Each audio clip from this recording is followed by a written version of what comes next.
ನಮಃಶಾಂತಾಯ ದಿವ್ಯಾಯ ಸತ್ಯಧರ್ಮಸ್ವರೂಪಿಣೆ ಸ್ವಾನಂದಾಮೃತತೃಪ್ತಾಯ ಶ್ರೀಧರಾಯ ನಮೋ ನಮಃ. ಓಂ ಶ್ರೀ ಗುರುಭ್ಯೋ ನಮಃ. ಪ್ರಾರ್ಥನಾಂ ಸಮರ್ಪಯಾಮಿ. ಎಲ್ಲರಿಗೂ ಕೂಡ ನನ್ನ ನಮಸ್ಕಾರಗಳನ್ನು ತಿಳಿಸ್ತಾ ನಾವು ಇನ್ನು ಮುಂದೆ ಯೂಟ್ಯೂಬ್ ವಿಡಿಯೋವನ್ನು ಆರಂಭ ಮಾಡಬೇಕು ಅಂತ ಹೇಳಿ ನಿರ್ಧಾರವನ್ನು ಮಾಡಿದ್ದೇವೆ.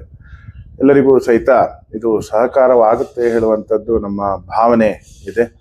ಹಾಗಾಗಿ ಎಲ್ಲರೂ ಸಹಿತ ಈ ಯೂಟ್ಯೂಬ್ ನೋಡುವಂಥ ಎಲ್ಲ ಭಕ್ತಾದಿಗಳು ಸಹಿತ ಇದರ ಒಂದು ಪ್ರಯೋಜನವನ್ನು ಪಡ್ಕೊಂಡು ನಿಮ್ಮ ಸಮಸ್ಯೆಗಳನ್ನು ಅಥವಾ ನಿಮ್ಮ ಯಾವುದೇ ರೀತಿಯಂಥ ತೊಂದರೆಗಳ ತಾಪತ್ರಯಗಳನ್ನು ನಮ್ಮ ಹತ್ರ ಹಂಚ್ಕೋಬಹುದು ಹೇಳ್ತಾ ಈ ವಿಡಿಯೋವನ್ನು ಮುಕ್ತಾಯ ಮಾಡ್ತಾ ಇದ್ದೇನೆ.